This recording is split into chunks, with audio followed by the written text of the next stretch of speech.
Should I? This is, yeah, No, that's it's fine. Mano buddhi ahankara chittani naham nacha shotra jeve nacha grana netre nacha vyoma bhumir natejo navayu Chidananda Rupa Shivoham Shivoham Chidananda Rupa Shivoham Shivoham Nacha Prana Sangyo Navai Panchavayu Nava Saptadatur Nava Panchakosha Nava Panipadam Nachopastapayu Chidananda Rupa Shivoham Shivoham Chidananda Rupa Shivoham Shivoham Name Dvesharagau Name Lobhamoho Name Vaimado Naiva Matsalya Bhava Na Dharmo Na Chartho Na Kamo Na Moksha Chidananda Rupa Shivoham Shivoham Chidananda Rupa Shivoham Shivoham Na punyam na papam na sokyam na dukham na mantro na tirtham na veda na yajna aham bhojanam naiva bhojyam na bhokta chidananda rupa shivoham shivoham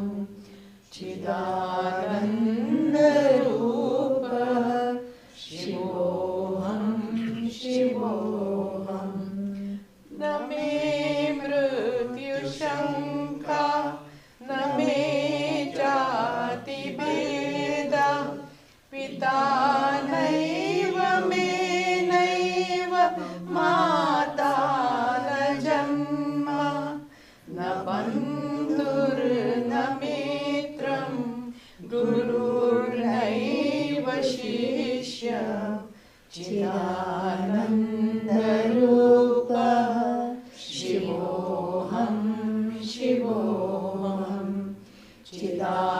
chidananda rupa shivoham shivoham aham nirvikalpo nirakara rupo vibhurvachya sarvatra sarvendriyanam nacha sangatam na muktirna meya chidananda rupa shivoham shivoham chidananda rupa shivoham shivoham. Very nice.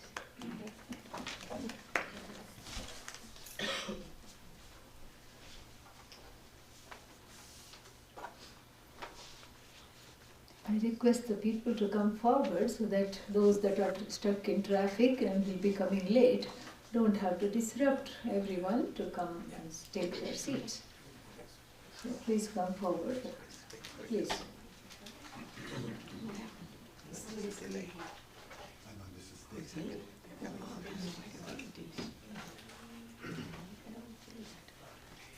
I think here, in this place here, so anybody sitting there? No. Somebody will come. Yeah, please come. Come. Yeah? Fine.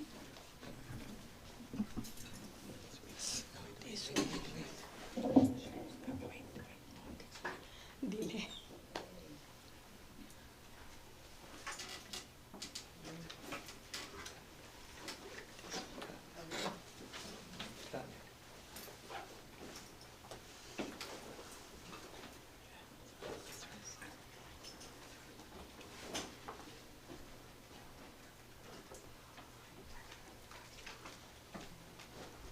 Shall we start? Please put the phones on airplane mode so we can take off.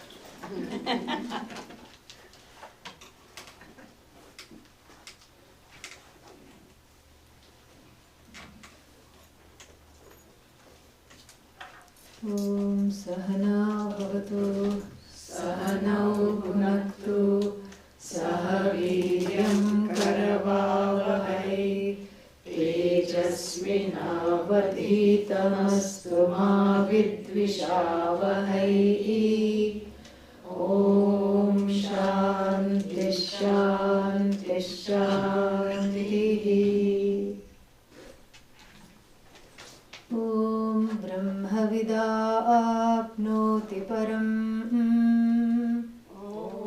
Brahma Vidapnoti Param. Tadeshabhyukta. Tadeshabhyukta.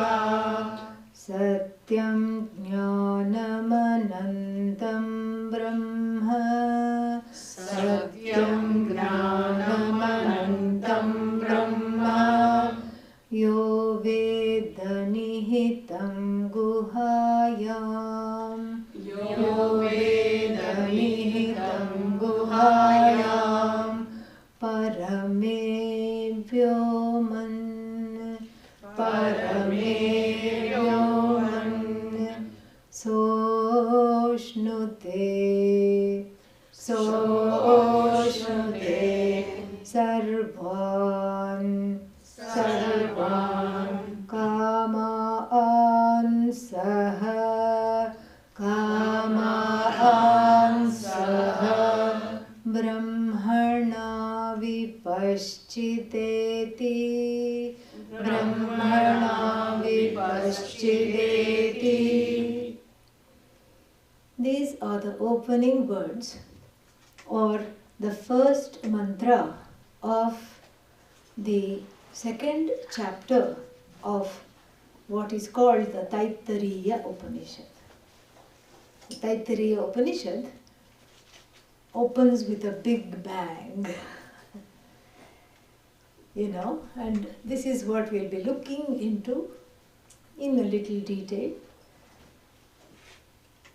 And not even the whole mantra, but just the words Satyam, Gyanam and Anantam, which are used to describe Brahman, define rather Brahman.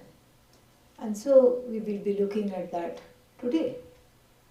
But before we get into the words themselves, something about the word, the Upanishad itself, just so that one can have like a broad understanding of this particular Upanishad. Taittiriya Upanishad has 3 chapters. The first one is mostly various kinds of meditations. And why do we need meditation? We need meditation to calm the mind enough to be able to sit and listen to the knowledge. Otherwise, if the mind is going in 1,000 directions, It's a mind that is not trained, and an untrained mind does not get the sacredness and the depth and the profundity of these words. It misses them, or worse yet, rejects them, because there is a powerful inbuilt mechanism of rejection in all human beings. Yeah, and so this, rejection takes many, overt and covert forms. And, this is why this knowledge is very, very important to gain. And so even though one is usually prepared to study the Upanishad when one encounters it, the Upanishad considers this knowledge so important that this particular Upanishad spends a whole chapter preparing the mind of the aspirant, the spiritual aspirant, the sadhaka, the seeker. Because, when the mind is prepared, then the knowledge goes in very, very nicely. And, the word Upanishad itself means that which frees from samsara. Shad, to destroy, that which destroys without a trace, that which, uproots, that which destroys all kinds of unwanted things in life, pains, sorrow, fears, and the residue of trauma. And whether the trauma is carried in the body or in the mind or anywhere, in the subtle realms also, all this is taken care of by the study of the Upanishad. Because the Upanishad is one's autobiography. This is what it is. It's the autobiography. Everybody has read this book, right? Autobiography of a yogi. Yeah. So the Upanishad is an autobiography of a bhogi. Yeah. Someone who is into conspicuous consumption because their life is centered on a lack. Any problem? A bit of echo. Echo, I see. Yeah, it is having the karaoke effect. Yeah. Is it better now? Okay. Much better. Can everybody hear in the back?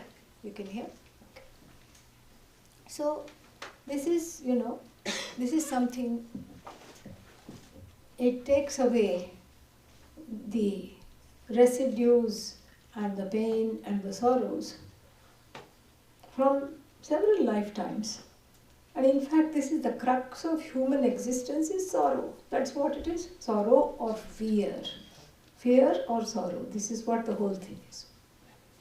The primal emotions. So anxiety also is another word for fear. And then it starts at age 2. Separation, anxiety, right? Yeah. Can't be away from anyone. And one is always looking for a source of comfort, a source of security. And so the word Upanishad means that which gives, that which is the teaching, which reveals oneself to be the most secure thing in the whole world. So it's not that it is going to give you security.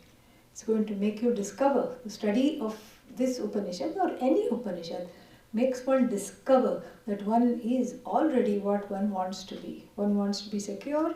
Hello, one is already secure. One wants to be free. One is free. One wants to not be under the spate of fear. One is not under the spate of fear. One doesn't want to be subject to sorrow. And the Upanishad reveals that one is not subject to sorrow. So this is a rewriting of the autobiography that the sad, scared jiva, jiva means individual, writes for themselves. That's why I called it an autobiography of a bhogi. The one who feels a sense of lack centered on the self, and the one therefore keeps going in search of fillers. Everything in life is a filler. You want to be filled up with something or the other, because one cannot stand the emptiness, one cannot stand anything that is, incomplete. One cannot stand the sense of lack, which is centered on the self. One cannot stand also fear or sorrow. This one rejects, naturally rejects. Even without Vedanta, one rejects sorrow. You know, why only one rejects sorrow? Even on the collective levels, the pharmaceutical companies know that sorrow is not a natural state of being. That's why they have all these antidepressants, anti-anxieties, so that the person can feel more like themselves. So this itself shows that even without Vedanta, one rejects the definition of the I as subject to pain or sorrow. The problem is one doesn't know how to go about fixing this, and therefore one looks for something to fill up the gap, fill up the sense of lack, fill up the sense of time, fill up. So the whole life goes in filling, And this is what the message of all the Upanishads are.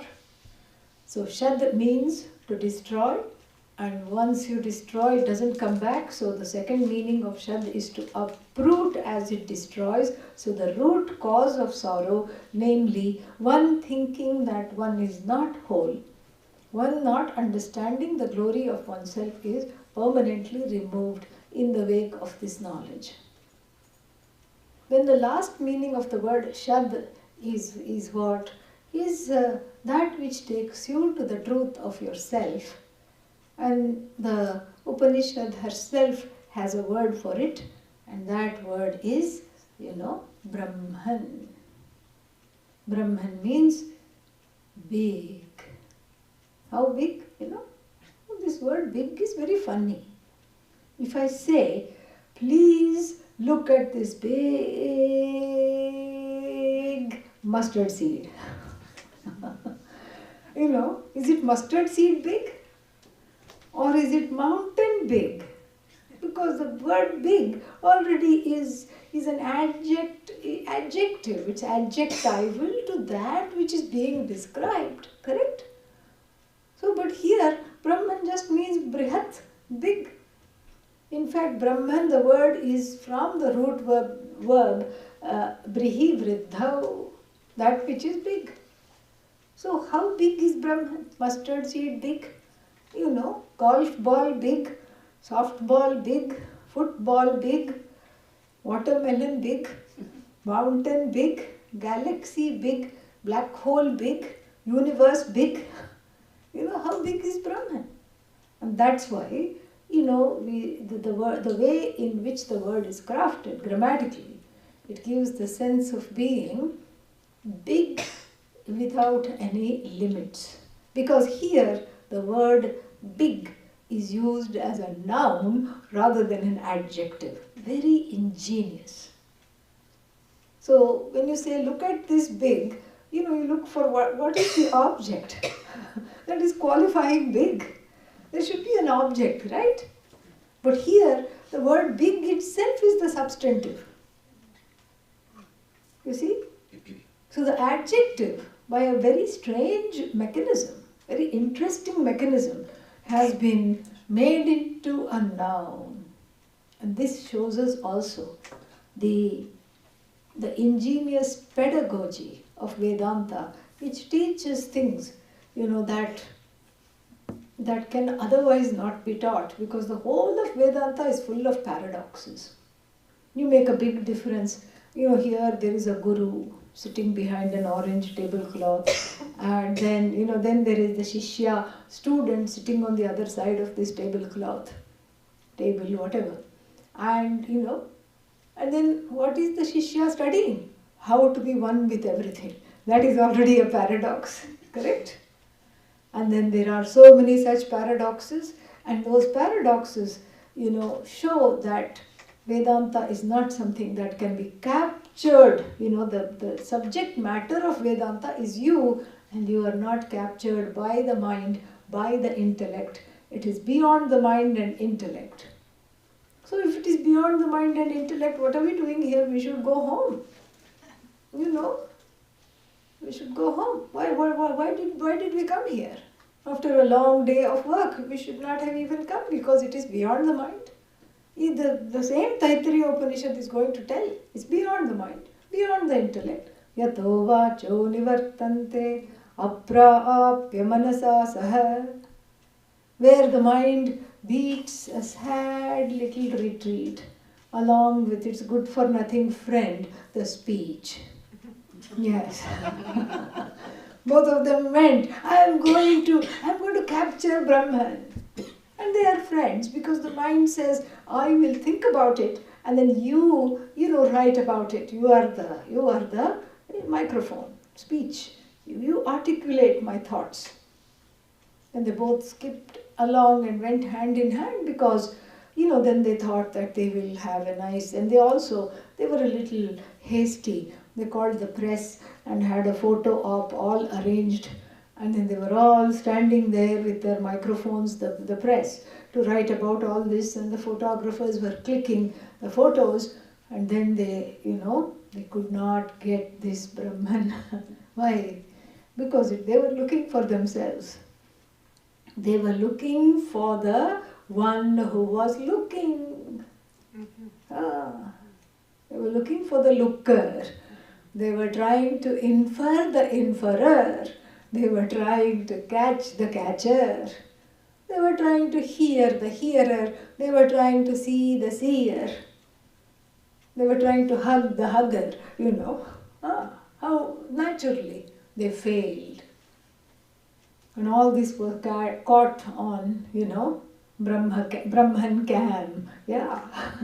Their failure was caught, it was recorded, and then they wanted to slink away, but then they had to come and give a concession speech.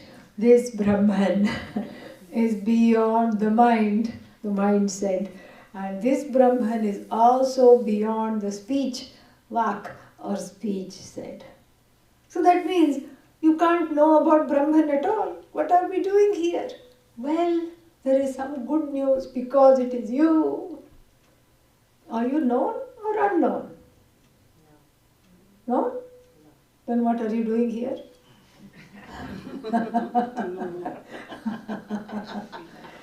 If it is known, you should be here.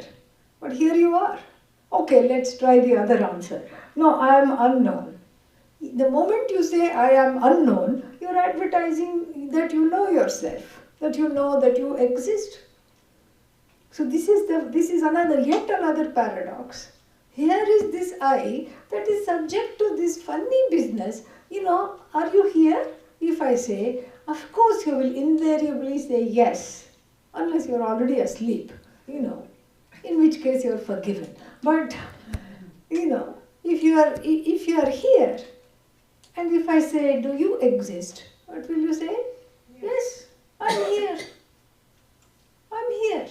And that itself is the key to understanding why the mind and the speech failed, vak, the speech. Why did they fail?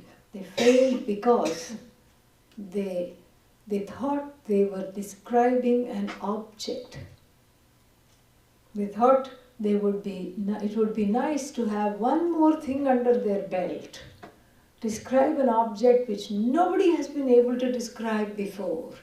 Describe this Brahman which has been elusive and which has been, the bane of every philosopher, coming up with various theories what this Brahman is, etc., etc.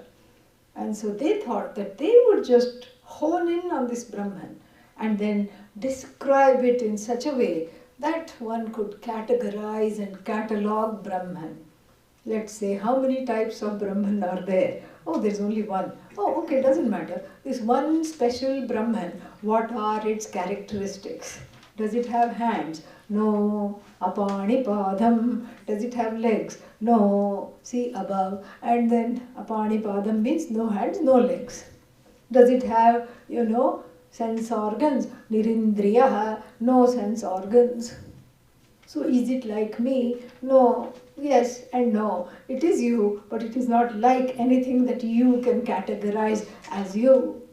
Whether it's the physical body or the mind or the senses or anything. And then, can I see it? No. Why? Because it is the content of the seer. Does it have a fragrance, Brahman fragrance? No, because it is the content of the one who is employing or deploying the sense of smell. So then can I grasp it? No, because it is beyond objectification. You cannot grasp it. Then how do I know it? Arey, I just told you. It is you. You don't need to be objectified. And of course, the other thing is you cannot be objectified. Thankfully, you need not be objectified because you are the subject. Never subject to objectification. This is what the message of the Taittiriya Upanishad is. And this is what we'll be looking at in great detail. But first, look into the word Taittiriya itself. Tittirehe iyam idam Taittariyam. Tittiri is a rain bird. It's like an onomatopoeia because it makes that kind of a sound. Tittiri, tittiri, tittiri, like that. It's a rain bird from North India.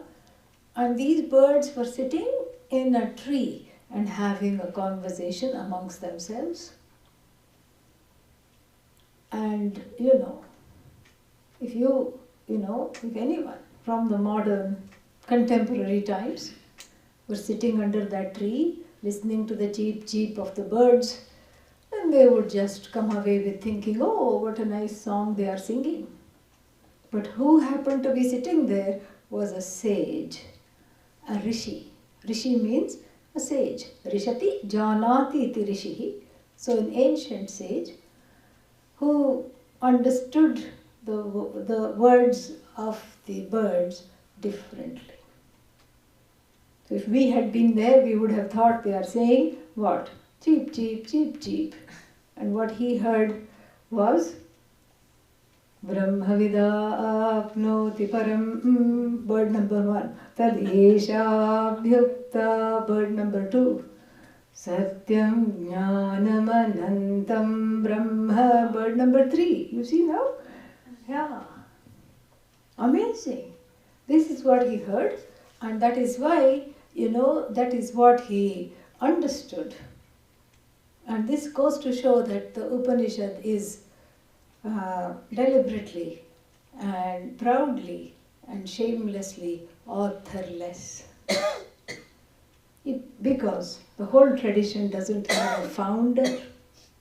It is an organic, indigenous tradition which has a vision and a way of life that is in keeping with this vision. That is to be revealed and understood as the truth of oneself. And it is a tradition whose sole purpose is to remove sorrow, not so much in an afterlife, but right here, right now. To remove that sorrow is the purpose of this tradition. And so therefore, the Upanishads were all channeled by women and men sages in meditation.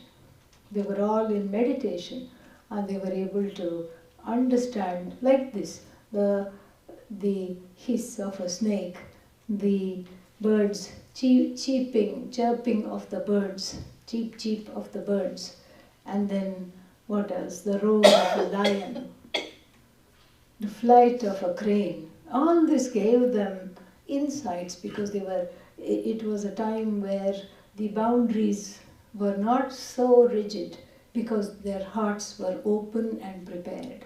And since their hearts were open and prepared, there were no boundaries. Oh, this is a dangerous thing and this is a different species than I. So either I am a prey or I am a predator. No prey, no predator, no prey. Only prayer was the rule of the times.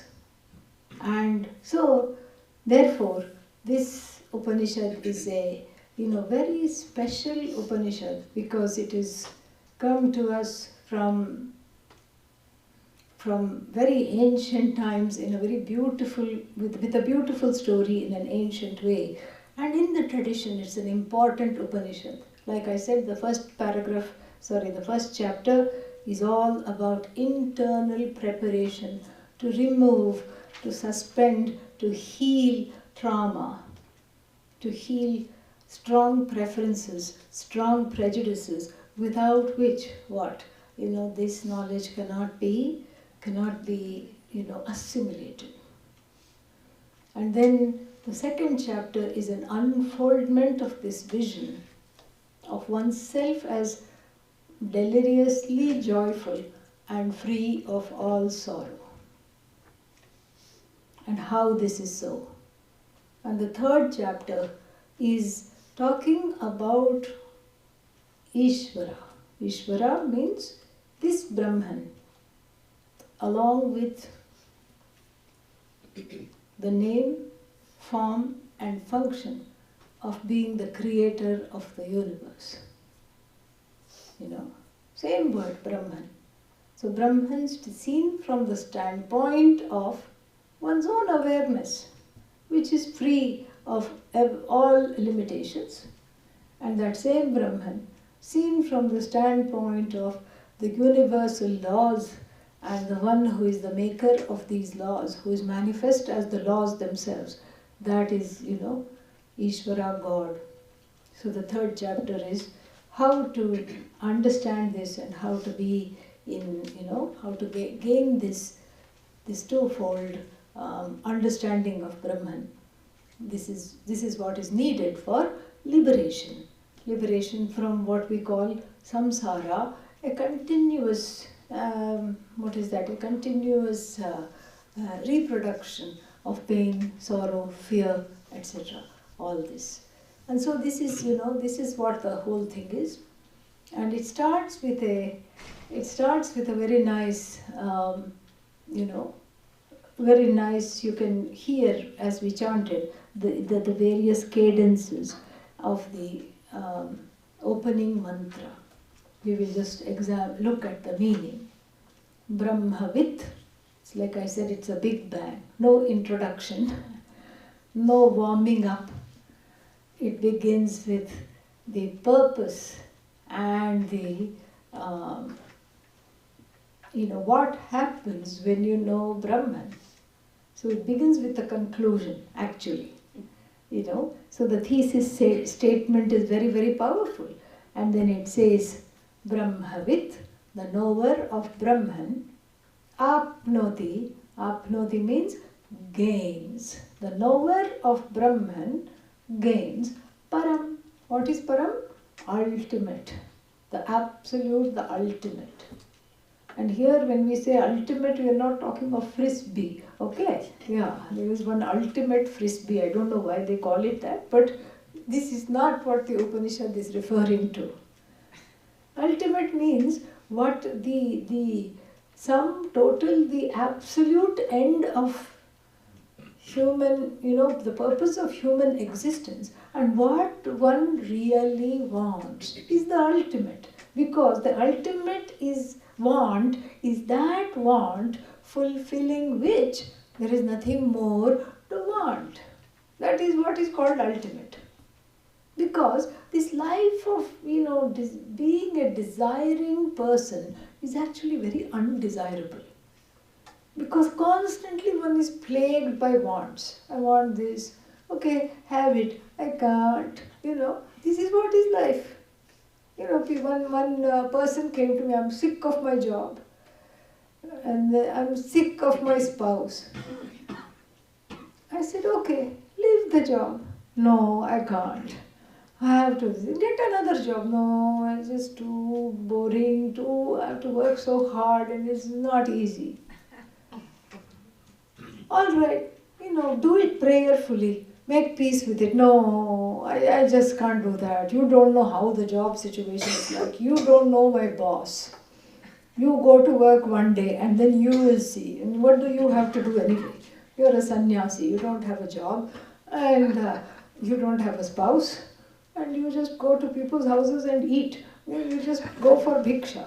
That's all you do. Yeah. Bhiksha is just what is it? Bhiksha means alms.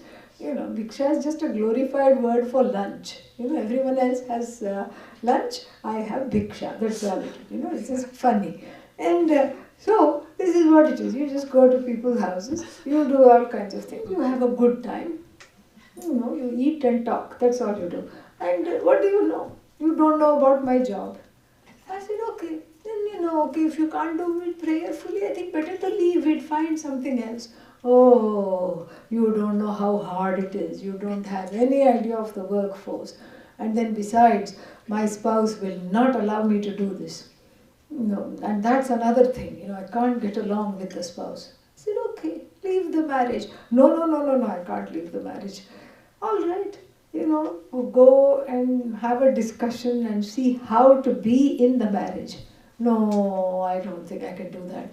This is what is samsara.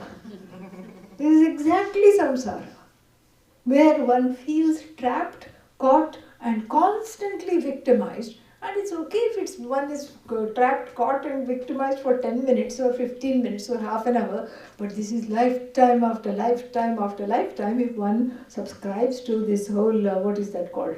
Punarjanma, transmigration, reincarnation, etc.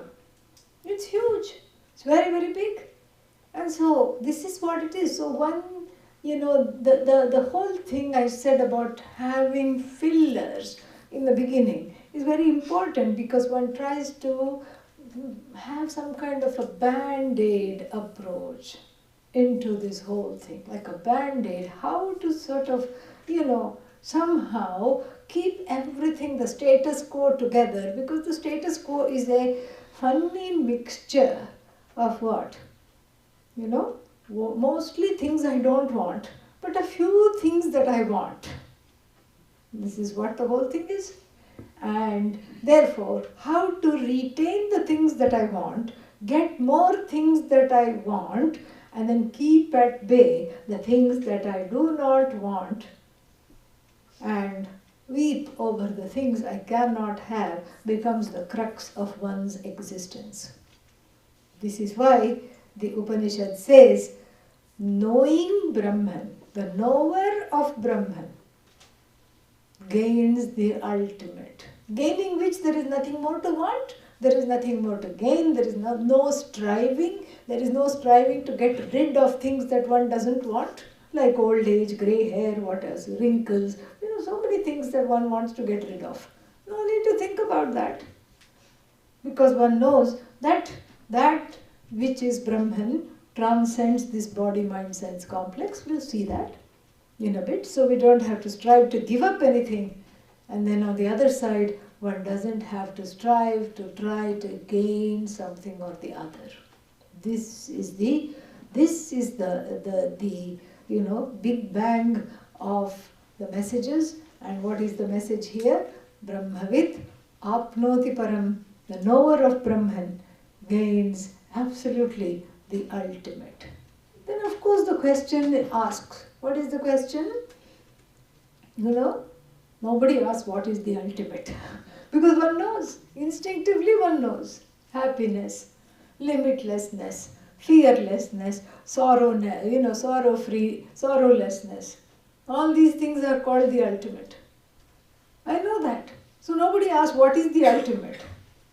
So if the Upanishad says the knower of Brahman gains the ultimate, then what is the question to ask? Hello? To gain happiness. No. See, there are two things. There are two things in the sentence. Brahman and ultimate. Correct? Ultimate is not in question because everybody knows. So what is in question? Brahman. Finally. Yeah, wake up.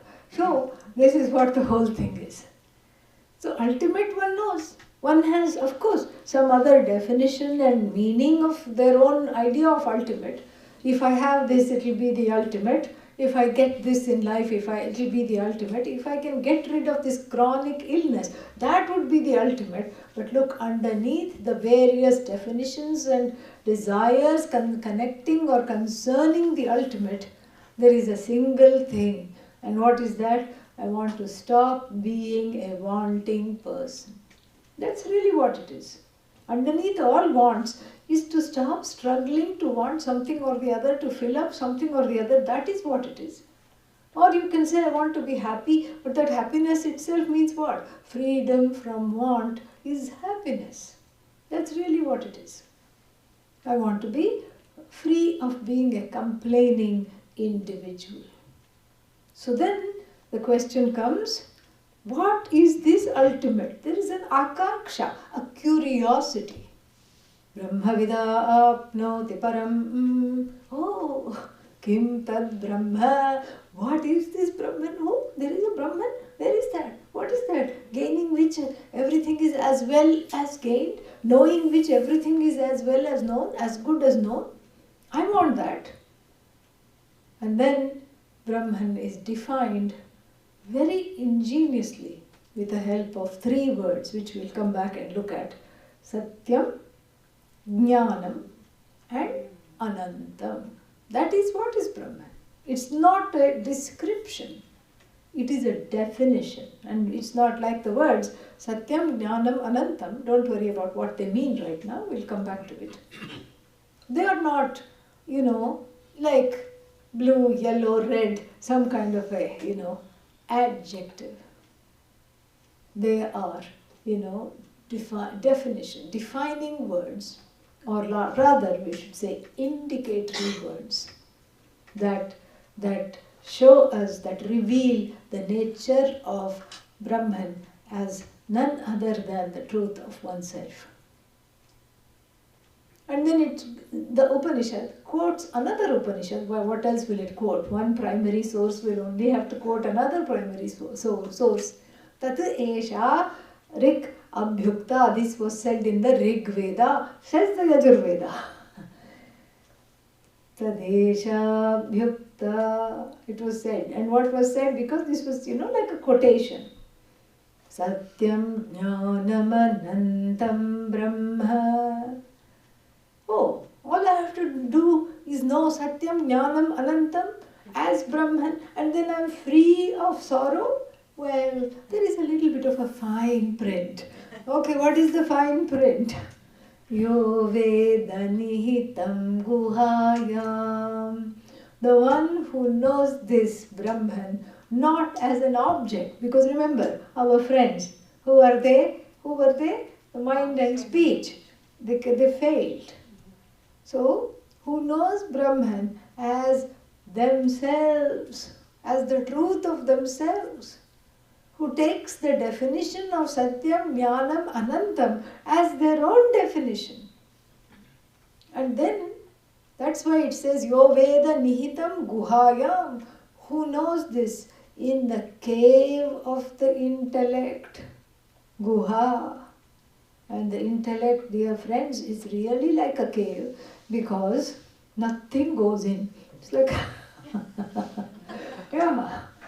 And it is full of stalactites and stalagmites of doubt and despair and bats of wrong thinking flying around. And of course it is scary, it is damp with hopelessness, and it is like a dungeon which has not seen the light of day because it is filled with Atma Ajnanam, self-ignorance about the truth of oneself.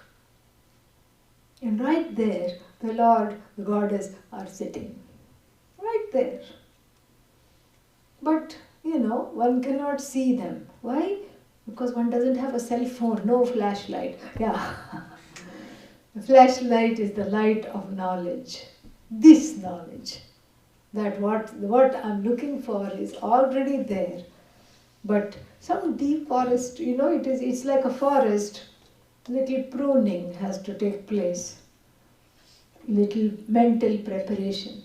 Plus the light of knowledge. In fact, the Hindu temples are all built on the same principle of what is behind these 2 temples. That's why this is called temple. That's also a temple.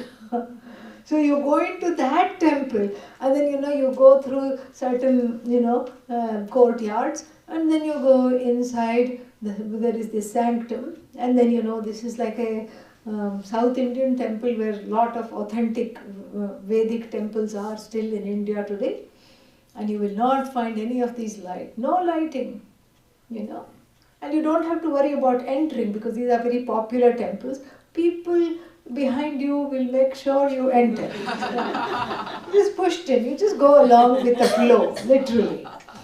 And then you stand in front of the deity, let's say Meenakshi, the goddess of Madurai, princess of Madurai, beautiful goddess, having a parrot on her shoulder. That much you know, you have read about this, and you don't know what she's wearing because she's carved from a dark black, absolute black granite stone. And then, the walls behind her are also black granite. And then what? There's no light. And then there is a priest there, but being from South India, he is also similar to the dark-skinned priest. South India, Tamilian priest.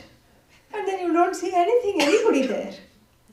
And then there is a small light, little bit to know something is there, but not quite fully seen. And then it is time for what you call arati.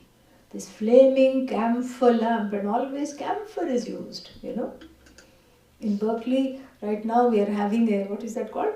Ritual studies course. Hindu ritual studies. And so, because we are doing this in a university setting, we don't want to set the buildings on fire. Instead of camphor, we have a little flickering automatic battery operated tea light with which we did arati to our Ganeshas on the opening day. Okay, we just did like that. And that itself was very, satisfying. But here they use flaming camphor lamp, We are not afraid of fire in India because it is the Lord Agni, no problem. And so, it is Bhagavan, And so, and the priest says, please look, and lights up the goddess with the camphor burns without a residue. So too this fire of knowledge takes away self-ignorance without a single residue and lights up the goddess. And you say, oh, she was there all along. Oh, she's wearing a red sari. Oh, look at her jewels. Oh, she is gorgeous. Fantastic. And it's very interesting because people who travel to Madurai, they could have come from Kashmir, they could have come from abroad, they could have come from so far away. And yet, standing in front of the goddess, when she is being lit up, everybody comes and closes their eyes. Why? Because she resides here. That's everybody knows. Why don't you look at her? It's only, 2 more seconds of this arati. First they will look for 2 seconds, and then they will all the devotees, as though on cue, everybody closes their eyes. Very interesting. That itself, instinctively, that itself shows that she is here in this temple, between these temples. And that is what is to be discovered. This is what means, the fire of knowledge cleanses away all the wants, the pains, the sorrows at first. And the fire of knowledge burns away karma and allows this darshan to take place. Usually darshan means what? You go and see a saint or you go and see Bhagavan in a temple. But here it's a different kind of a saint. It's the inner saint, the inner guru, the inner Bhagavan. That is what is the message of this. So it's not just Brahmavid. It's not enough to know Brahman as a textbook, case, as a case study, as something you write about. But you have to know Brahman as yourself. That is your first and only identity. Even the body comes later. This is what the Upanishad says. Yo Veda Nihitam Guhayam. Guha means this intellect which is Parame Vyoman, which is a blessed intellect. It is like a space. It's an ultimate space where knowledge takes place. And this buddhi, the intellect, is not the author of the knowledge. It is the receptacle. It receives the knowledge that is given from the teacher, who learned from their teacher, who learned from their teacher, who learned from their teacher, all the way to where the knowledge comes from, the source which is the Lord. So this is what the whole thing is. Yo Veda Nihitam Guhayam Parame Vyoman. And then what happens? So what? So what if I know Brahman as myself? So Saha Ashnute. And then here is a metaphor of eating. The person eats. No, because eat means what? One is always enjoying what one eats. So therefore the food metaphor. Even the ancient sages might have been foodies. And so we have a food metaphor. Saha Ashnute. What do they eat? What do they enjoy? Sarvan Kaman. All the desires. Ashnute. They enjoy. They fulfill all their desires in one stroke. Knowing Brahman. Because what does this mean? That what they really desired was Brahman itself as themselves. That is what was really missing. And like a child who is tired and who wants to go to sleep but cries and says, I want candy, I want to go out, I want to do this, I want to go here, I want to play.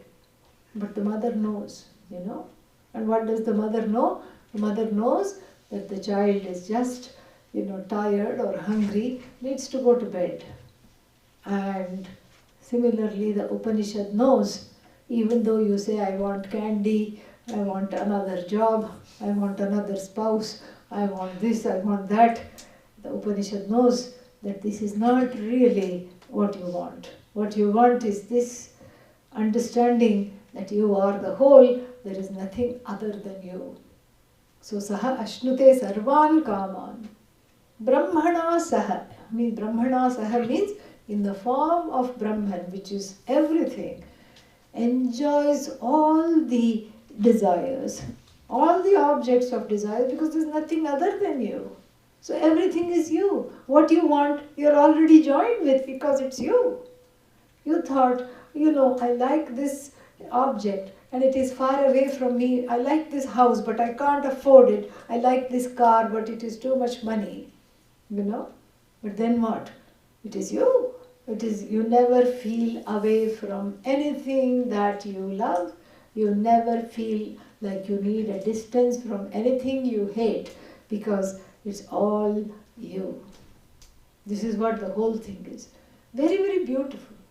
It's just a, Sarvan Brahmana Saha Sarvan Kaman Ashnute. And then the person who knows Brahman is called Vipaschit, the one who sees differently. So this is the mantra. And it is a mantra, not an ordinary mantra, because it's the first mantra holding a great deal of promise, which are in these three words, Satyam, Gyanam, Anantam. And knowing these, unlocking these three words, gives one the understanding of the truth of themselves. How? Very easy. We just see the meaning of the words and how ingeniously the pedagogical mechanism used by the Upanishad to convey that which the speech cannot convey. Because you see, here is a quandary. It was already told that this is beyond speech. Then you can have an objection. You just said it is beyond speech. Like some of the Swamis. Some Swamis, come and talk. One such Swami came to Rishikesh one time and said, those who know don't talk. Those who talk, what? Don't know. And then he proceeded to talk for 2 hours. What should we say about this? Some vagueness, some non-understanding here. So here this apparent, contradiction has to be resolved. Like if Brahman is not captured by speech or by words, words cannot capture Brahman. And then with the straight face, what are you telling me? Oh, Brahman is ... Satyam, Gyanam, Anantam. Hello, is Satyam a word in the dictionary or not? Yes, it is a word. It has a meaning. Satyam means what? What does Satyam mean? Truth. That is in vernacular languages. Yes. In Sanskrit, Sat means to exist. Satyam means existence. So here is a word, Satyam, correct? It's a word, and then you just said it's beyond speech, and now you're using the word to tell something that is beyond speech. How can you do that? That means this is not Brahman. Then what? This next word, Gyanam. Gyanam means what? Knowledge. What is this knowledge? Huh? Knowledge of what? Because see, the word to know is a transitive verb. Correct? Transitive verb, go back to 4th grade grammar, okay? Yeah. Like certain verbs are intransitive. I sit, I stand. You know, you can't say, what do you sit? But then if you say, I know, then immediately you have to ask, what is it that you know? Correct? So when you say knowledge, knowledge of what? So knowledge as the knower, knowledge as that which is known. Knowledge means, does it mean the means of knowledge through which something is known? Very interesting. Then finally what? Anantam. Anantam means what? Limitless. Yeah, that's because you've been studying for a long time. Usually people translate as eternal. Yeah. What is eternal? Huh? Eternal is the time, that you spend waiting for something. That's all. Yeah. That is what is eternal. Usually 5 minutes if you're a teenager. So the teenager waits for the mother or the father to pick them up. What? You're so late. I've been waiting eternally. This is how they talk in hyperboles. What is this eternal? Eternal means that which does not go away if in time, that is which is in time for a long time, hanging around like an unwanted in-law. Yeah. Or an outlaw. That's all it is. Or an in-law who behaves like an outlaw. This is what the whole thing is. Someone who's hanging around in time for a long time. An unwanted, somebody. And so this way, the words themselves are vitiated with the very problem that we are trying to eliminate. This is another wonderful paradox, because we are trying to define something that is, by definition, indefinable. How do we get across this? And that is where the pedagogy of the Upanishad comes very, very beautifully. So the first word it deploys is Satyam, which means existence. Brahman is existence, And here, you can't say existence of what. It preempts that by using the word in the sense of an abstract noun. Isness. Isness. Existence means what is, correct? Pot is, thought is, cat is, rat is, mat is. So what is isness? That because of which cat, mat, hat, rat exist. That is isness. And that is you. That's what's the first letter of is? See, there you go. So easy. And that's how the whole thing, the whole question of, being trapped by words, the Upanishad has completely, precluded. Very nice way, because it is called bhava sadhana, abstract usage. Abstract usage of the word sat or satyam, meaning it exists. But what is the it that exists? Pot is, right? Anything in the world I have to describe as is.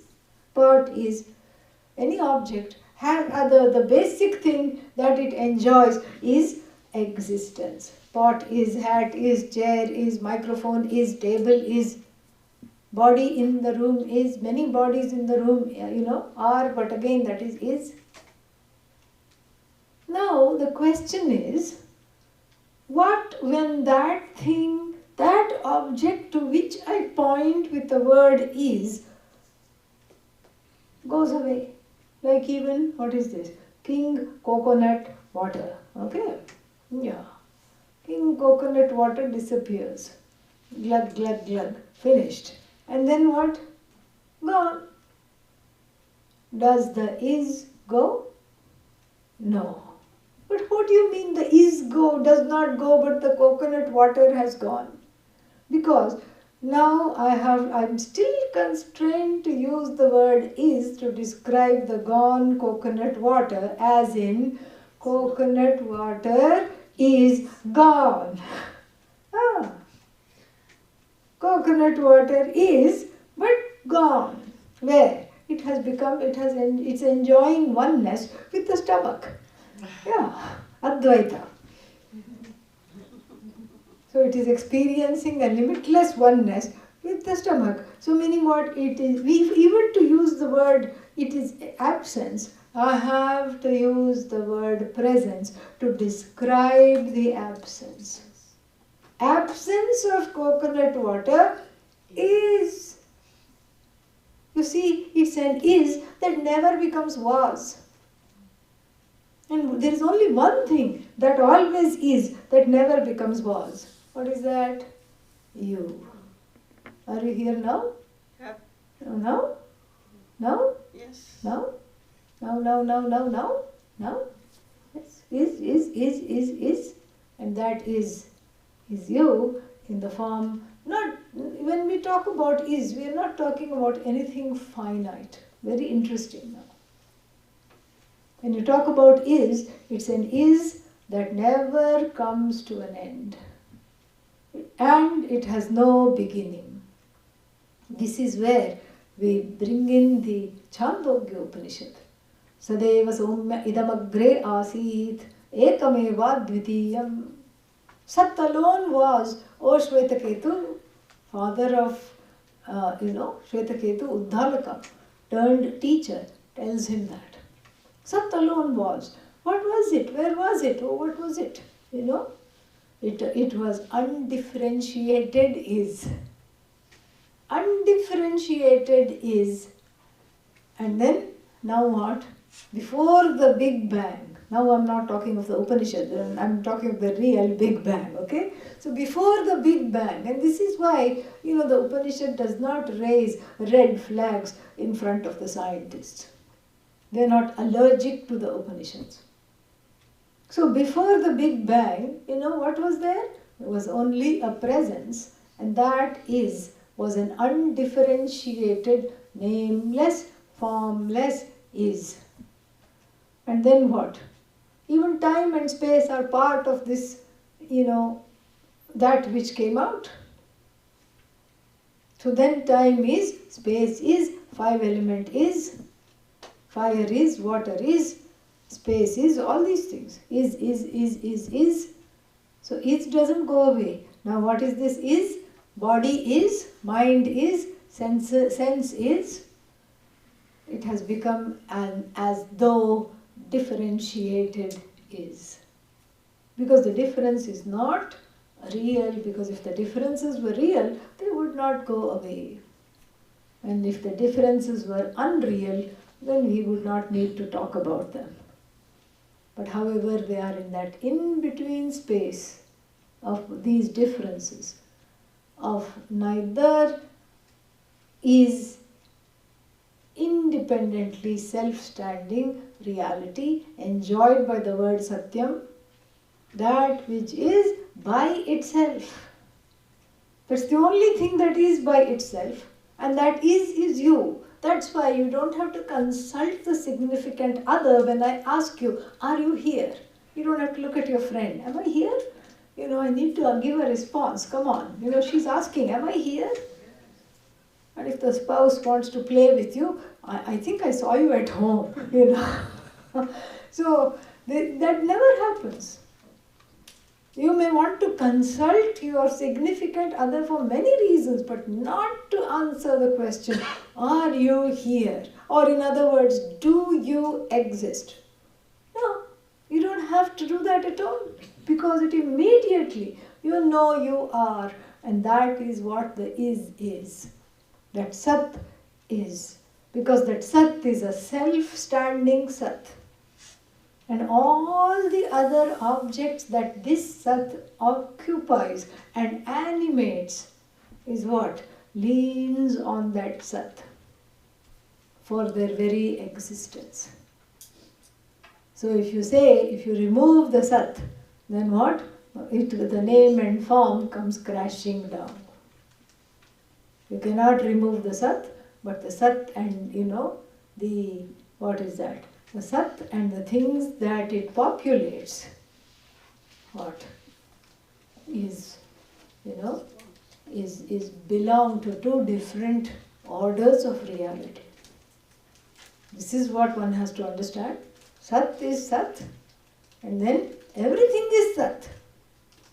But Sat is not any one thing in the universe.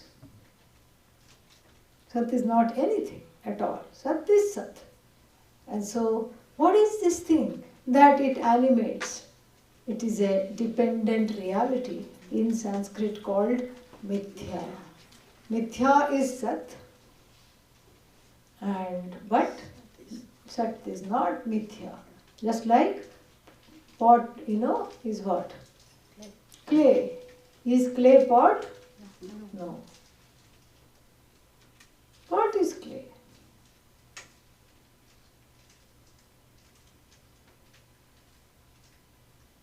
Then we have the next word. This we have to understand, that Sat can only be you. Sadeva Somya, how many Sats? One, non-dually one.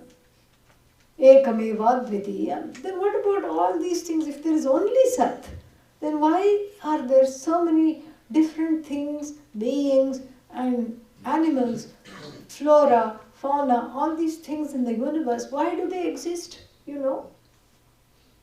And the answer is, Vak arambhanam, vacharambhanam vikaro namadheyam. They are just a modification of speech in the sense that they are word and their meanings. Because anything you look, word and meaning. Table, it's a word which has a meaning. Chair, it's a word which has a meaning. Blackboard, word and meaning. Peanut, word and meaning. Everything, word and meaning, word and meaning, word and meaning, word and meaning. Everything is just a series of words and meaning. Who, all of whom rely on Sat and draw their beingness and their very being from Sat. They cannot, these words and meanings cannot come to light on their own. They cannot exist on their own. They need Sat. But Sat is self-existent, and that Sat is you. Then the next question comes, is this Sat dead or alive? Huh? What is that? Is it inert or is it sentient? What do you think? How do you know? How do you know Sat is sentient? What is the proof? Huh? Huh? I am sitting here, yeah, I am alive, hello, It is again a self-proof. You don't need a means of knowledge to make this Sat come alive, This is what is the next word, Gyanam. Gyanam means chit or sentience. This is all it means. Gyanam means it is a Sat, which is at the same time what? Or don't say knowledge, say sentience. Yes. Because knowledge will confuse. You can say knowledge after you have understood it a little more.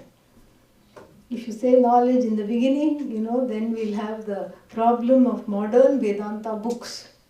Existence, knowledge, at once bliss, with a capital B. What will you understand? Nothing.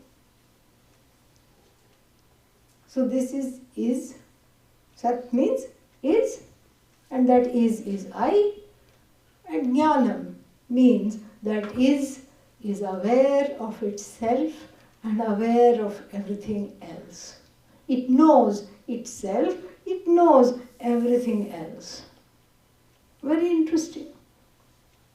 So knows means it is sentient, it has the capacity to know. And then again we have to ask the question, what is it that it knows? Then here again the word knowledge is used in an abstract way. Abstract means, in the sense of knowledge-ness. When you put the suffix ness, even though there is no such word, but it's used in an abstract way.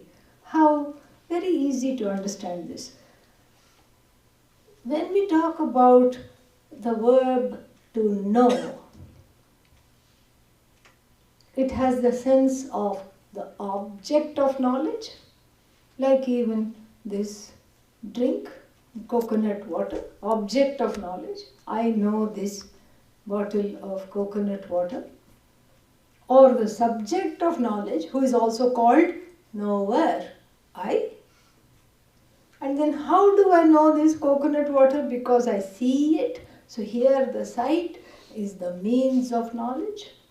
So we have the object, subject and means of knowledge. Or there is some sound and I hear it. So all of them are called knowledge. Knower is in Sanskrit. Gyanam means knower. It includes knower, it includes known, and it includes means of knowledge. Everything is called Gyanam because it's an abstract noun in Sanskrit. Now which one is Brahman? When you say Gyanam, is the Upanishad referring to the knower, or referring to the known, or referring to the means of knowledge? What is Brahman? All three are Brahman. But there is a catch. Brahman is not any one of them. That is how to understand this. All three are Brahman. Who is knower? Knower is non-separate from Brahman. And that which is known, non-separate from Brahman. Because I already told you, every object is word and meaning, and this Brahman, it is Sat, and Sat is Brahman. Every object exists, and that whose existence is Brahman itself. And so what? This is Brahman, that is Brahman. And the means of knowledge, this sight, sound, hearing, etc. What is that? That is also Brahman.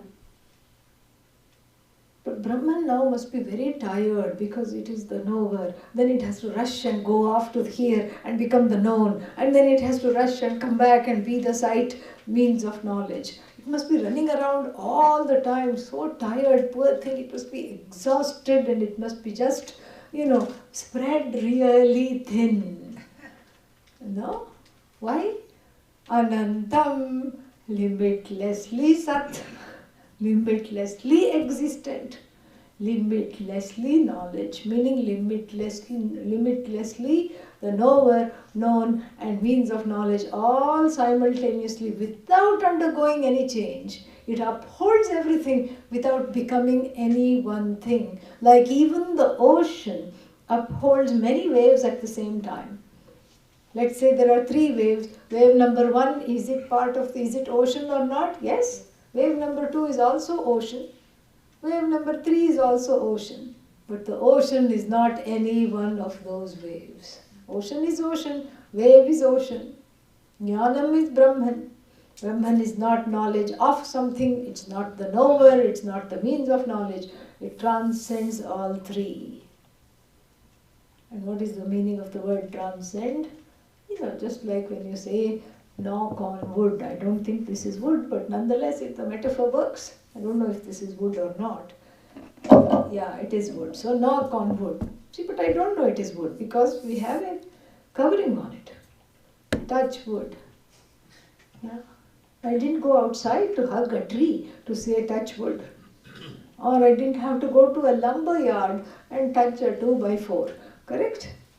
I just sit here and anything is available. Touch wood. I have transcended the tablecloth, transcended the form called table, transcended its name called table, and have gone directly to the wood. And in this country sometimes, I don't know what it means, they say touch wood, no comments. If nothing else is available, they say knock on wood, no comments on that. You can come to any conclusion you want. But this is what it is, touch wood just like that. You don't have to, even though it's occupying a different name and form, I have seen through it and seen the wood. It is a cognitive effort. It's a cognitive understanding. Actually, it's not even an effort, it's an understanding. It's a cognitive pursuit. Because here also, in and through all words and meanings, names and forms, all these things is what?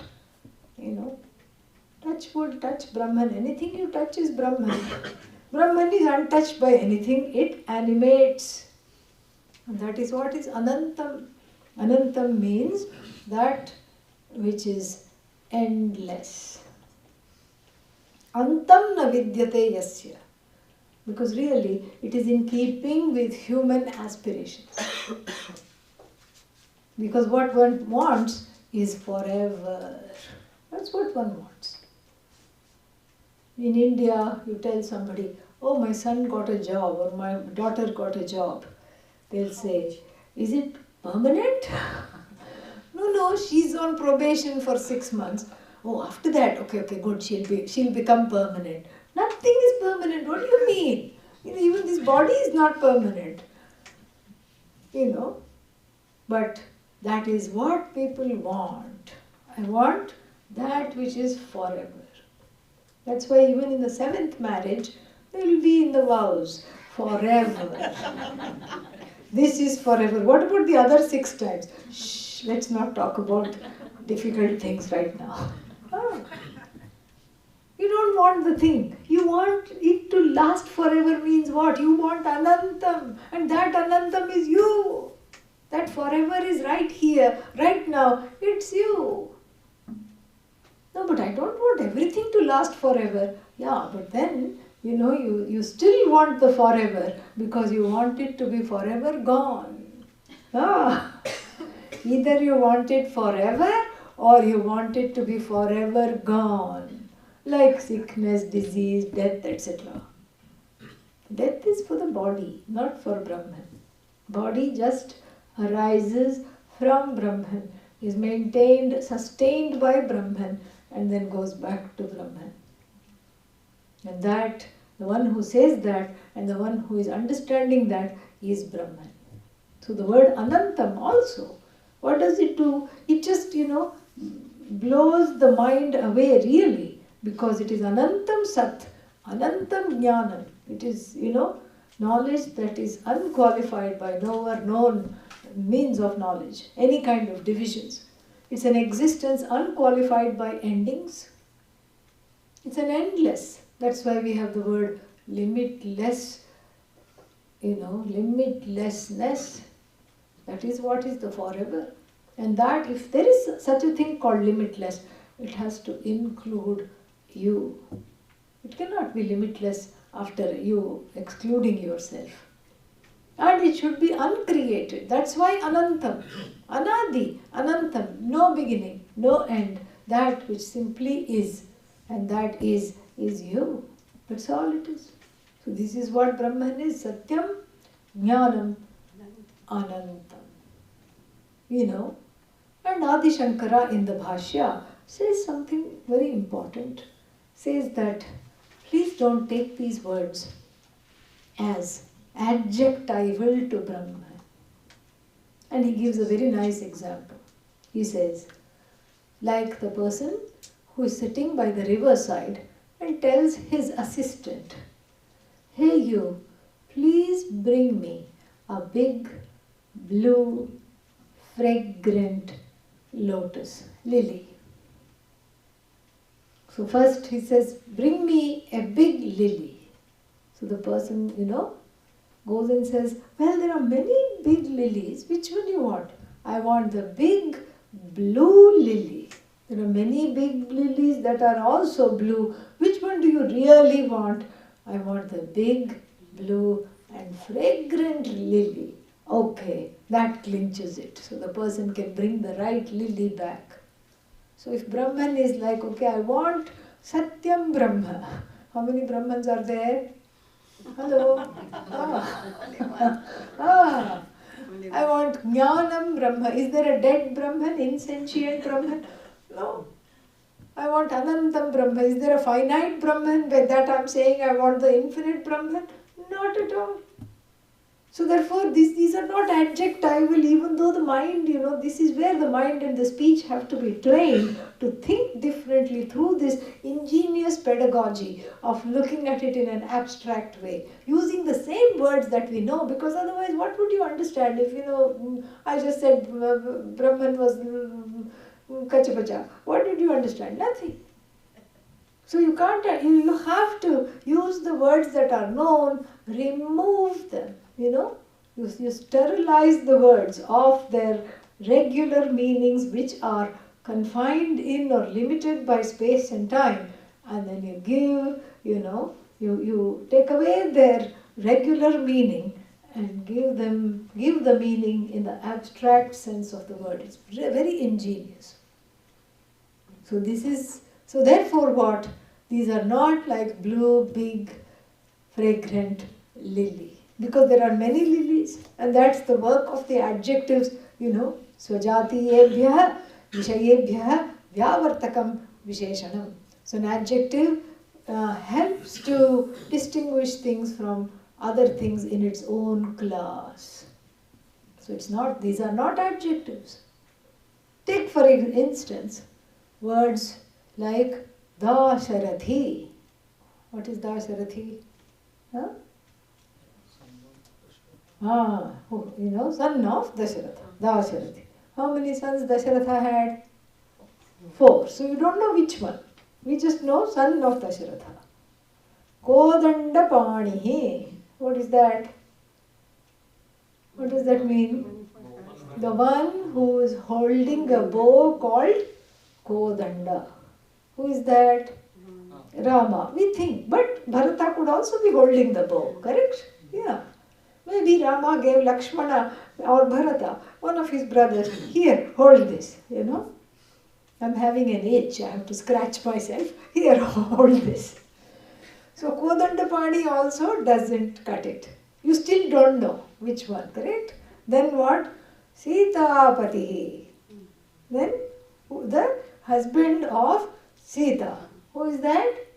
Rama. Because now we know, okay, this is what is being indicated. So the words Dasharathihi, Kodandapanihi and Sitapatihi refer to one person.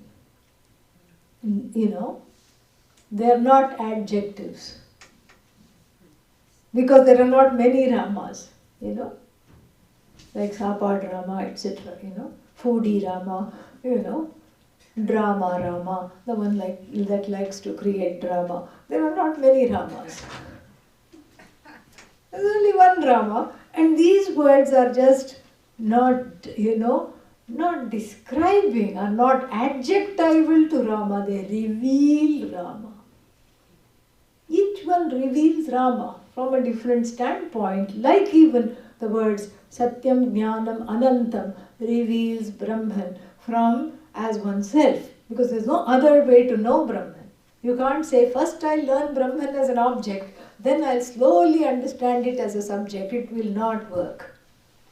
And so therefore, if it is not Visheshana, if these are not adjectives, what are they?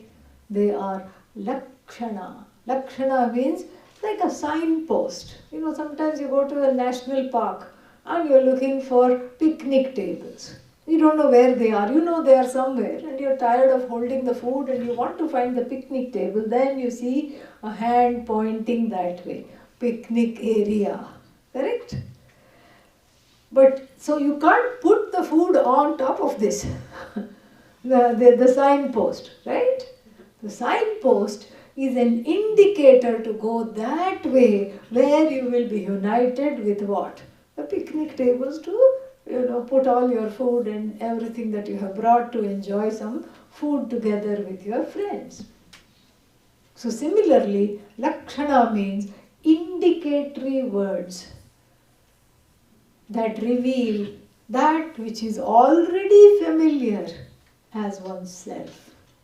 It's not that the I is known. This is how I had told you. I said, do you know? You are. You said yes. Then I asked you, what are you doing here if you know you are? Well, I don't know. And if you don't know also, then what are you doing here? Correct? Same question. If you don't know, then what are you doing here? You think you can know by coming here? Then, so like this, we had asked this question. So here, the words Satyam, Gyanam, Anantam indicate that which is already self-revealing I. So the I is known, and the I is not fully known. Like even, our wonderful example. What is that? What kind of snake? Appa, come on, wake up. What kind of snake? Rope snake. So long it is taking. Yeah, rope snake.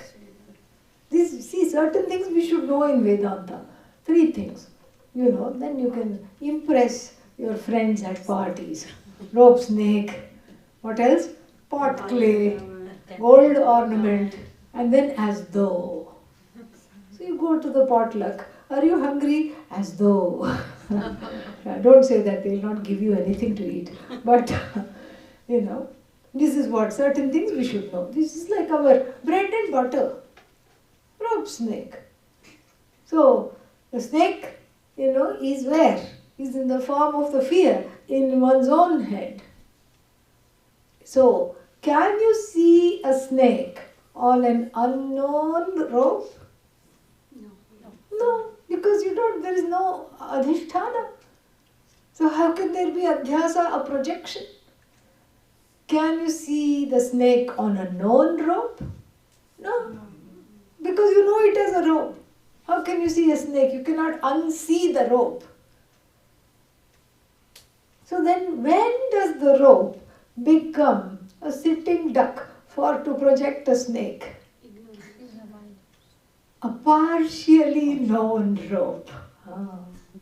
I say something, and that's why we always have twilight when this example of rope snake is being given.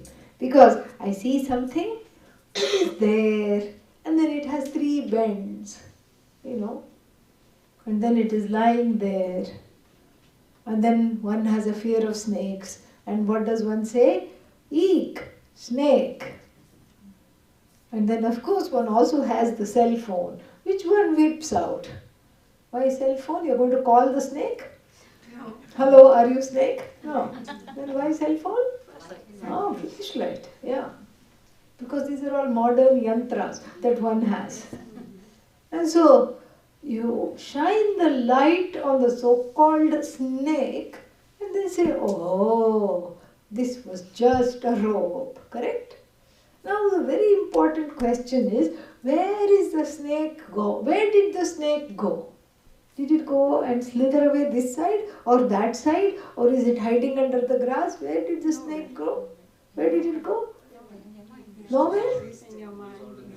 It was that projection of the snake as something dangerous out to get me was withdrawn in the wake of knowledge. So to the eye, first of all there is self-ignorance, but ignorance doesn't harm one. Everything is ignorant, even the dog is ignorant, cat is ignorant. Dog doesn't know there is a spelling mistake in my name, it should be G-O-D. It doesn't know that. It's fine being as it is. As long as it's not neglected or abused, it seems to be, they can teach us so many things. Cats, dogs, etc. We can learn a lot from them. Because they seem to be unbothered by preoccupations that the human beings have, like, storing bones for their puppies. They don't do that. All these existential angst is not there.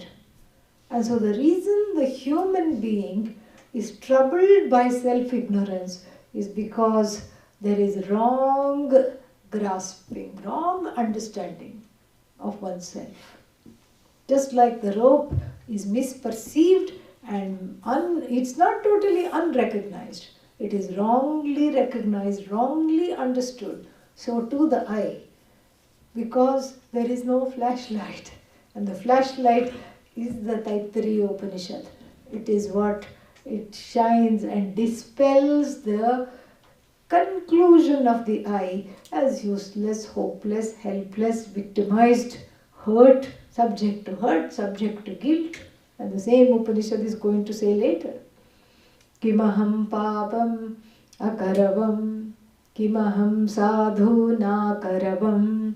Why didn't I do the right thing? Why did I do the wrong thing? See, reproduced and translated with swaras, with notations. So this is what it is. This is the lament of the one who is seeing the snake in the place of the rope, who is seeing oneself as subject to sorrow, guilt, hurt, pain, fear, all these things. And all these are removed by the light of which knowledge, and by the light of these three words, understanding these words as oneself, Satyam, Gyanam, Anantam. They are Lakshana Vakya, indicatory words, because they indicate the truth of you as free of everything time bound, body, mind, senses, relationships, objects, etc. They reveal you as the only thing that is the source of all existence, the self-standing I, that is happened to live in a body right now. And they reveal you as all knowledge, all knowing, everything, which never comes to an end, which is forever. And so this is what is Lakshana. Lakshana retains the essential meaning of the word, and then what? Discards the time-bound nature of the words Satyam, Jnanam, Anantam. That is why, it says, knowing that as the truth of oneself, one is freed of fear. Athasa bhayangato bhavati. Bhayangataha bhavati. No more fear. Because fear is what? The existence of something bigger and other than oneself. And here there is nothing bigger, because you are Brahman, biggest thing there is, and there is nothing other than you. And therefore, in the wake of this knowledge, fear is gone. And that is, so this is what the words Satyam, Jnanam, Anantam, they are called Swarupa Lakshana. Lakshana means indicatory words that unfold the nature of Brahman. So this is Brahman from the standpoints of its unchanging essential nature. Satyam, Jnanam, Anantam. And then we have another definition of Brahman from the standpoint of the ruler of the universe, Bhagavan, Ishvara, Bhagavati, whatever you want to call that. And that is the subject matter of the third chapter, because there, it's not enough to know oneself as Satyam, Jnanam, Anantam, because then one still has a body, and from the standpoint of this body, one comes under the spate of so many laws, universal laws. So one has to settle accounts with the laws, including the laws of karma, and with the dispenser of the laws. In the Hindu tradition, the laws and the dispenser are one and the same. The laws are a manifestation of Ishvara, not a mandate of Ishvara. And so then, one comes to term with these laws and with the Maker by seeing the glory of oneself as beyond this body-mind-sense complex and big enough to endure a little bit of karmic residues here and there. One becomes Brahman, one not becomes in apostrophes. Becomes means one is Brahman, one understands oneself as Brahman and becomes free of sorrow. In other words, you become big enough, bigger than your problems. If you are bigger than your problems, then what? All the problems are like small babies. They don't hurt, they don't harm. And so that's why people ask me, if I study Vedanta, will I become free of problems? I assure them no. Then why should I come next time? You should come next time because you will be bigger than your problems. That means all the problems are small and you will be big enough to take all other people's problems also without being affected in the slightest. That is what the whole thing is. Om Purnamadah Purnamidam Purnat Purnamudachyate Purnasya Purnamadaya Purnamevavashishyate. Om Shanti Shanti Shanti. Hari Om Shri Gurubhyo Namaha. Hari Om. Do we have time for questions? Do people want to ask any questions? Otherwise, we don't have to have. It's okay. You can also email it to me, no problem. Yeah, we can have a few questions. Yeah, we can have. Yes. Okay, I still get bothered with one thing you said about the chit. You said it's sentient. But what happened to all the insentient beings? Like Yeah, there is no insentient. Even the rock, rock doesn't have the difference when we say sentient and insentient, it's purely from the standpoint of the sukshma sharira, the subtle body. The rock cannot say I rock, that's all. Yeah. But the rock is also Brahman. The rock is also Chit. The rock is also Gyanam. The rock is also Satyam, Gyanam, Anantam. It cannot express itself. Yeah, it cannot express itself. Because I was going with Ishavasyam Idagam Sarvam. Yes. So then That's right. Everything is. Yes, everything is a manifestation of the Lord. That is true. Nice question. Yeah, important. Okay, anything else? Yeah. So when we are sitting in front of a murti of a god, say Ganesha, Yes. how do we see him as this law and order manifestation? Yeah, you see Ganesha is a good example because Ganesha is the lord of karma. Whose karma? All the beings of Gananam Patihi Ganapatihi. Yeah, Gana means all the way Deva Ganas, Rakshas Ganas, all these Ganas, groups of, things that fly, things that crawl, things that walk, things that have, some certain likes or dislikes. These are all groups. So however, the Lord of all of them means the one who has even put them in the groups. Why do we have this human body? Karma. And why do you have this particular kind of, why is one living in a certain place? Karma. Why is one married to somebody? Karma. All this, so one has to see Ganesha as manifest every day in the karma. And the karma usually nobody even notices when it is good karma. Nobody notices. You take it for granted. There is a sense of entitlement. Of course I should always have this. That's not the case. So when bad karma fructifies, then one gets very disturbed. And that's why Bhagavan Ganesha is both Vighna Karta, the creator of obstacles, and Vighna Harta, the remover of obstacles. Because what is karma? It's not something predetermined. It's the times that one flouted righteous ways of being, either in this or previous lives.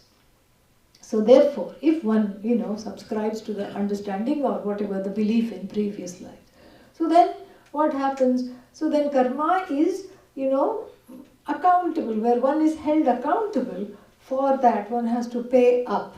Okay? So then prayer becomes a way to neutralize that karma. Because it is again, see, the previous karma was collected how? By misuse of the free will. Correct? And so now I'm using the free will in the form of a prayer to attack the previous karma and neutralize it. Sometimes it gets neutralized completely, it's very effective, and sometimes at least it becomes mitigated.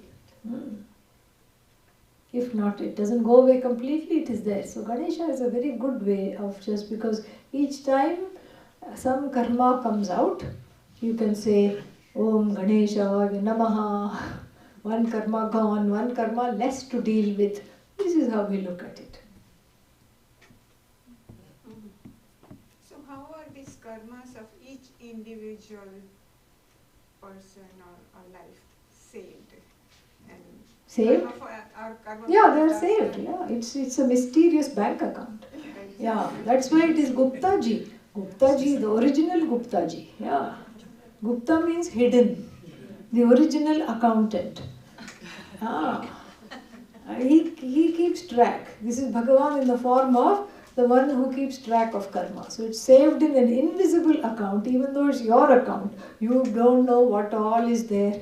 And trust me, you don't want to know. Nobody should know. Yeah, because it's an infinite amount, so they say, because it's endless. Why? Because ultimately you have to wake up to this knowledge, because this is a dream. That I am a karta, that I have all these problems, that I have karma. It is a dream. It's not a dream, it's a nightmare, excuse me. So you have to wake up from the nightmare, because the Upanishad chants the Suprabhatam. You know how in the India, in the temples, the deities are woken up with wonderful songs, and morning songs, morning chants. Like for Rama, Kausalya Suprabha Rama, Purva Chandra Pravartate, Uttishta Narashardula, Kartavyam Daivamanhitam. Please, we are waiting for you to start the day. If you don't wake up, how will the day start? Please wake up. And then they open the temple. Please bless us. Wake up and bless us. Not that God is sleeping, but this is what the feeling of from the standpoint of bhakti. And so similarly, the Upanishad chants a Suprabhatam, a good morning song. Brahma vida apnoti param tadesha bhyukta Satyam Gyanam Anantam is you. Yeah. Yo vedanihitam guhayam parame vyoman. Then you wake up, you rub your eyes, oh really? Wow, those fellows are not chasing me, Sanchita, Agami, all the forms of karma. They're not chasing me, no. Oh, it's so quiet here. No drama. How come? Well, that was then, this is now. That's all it is. Karma is important until one gets dharma, until one learns to walk with responsibility and accountability. And after that, there is nothing there, just you. All that is there is you. And that you is what is unfolded in the Upanishads. One last question. If there is, I will take.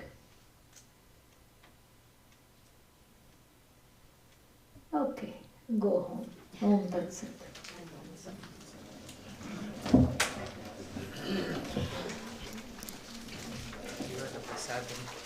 Yeah, there is prasada. Please take before you go. There is prasad. Yeah, please receive and go. The whole box? Yeah, whole box. Give. Just like that. Mickey, come. Thank you. Really nice, thank you, thank you.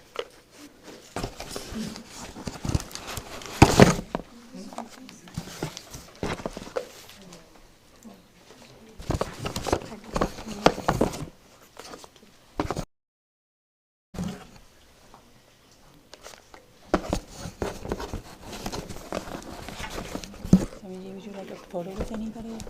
Oh no, but you can ask anybody.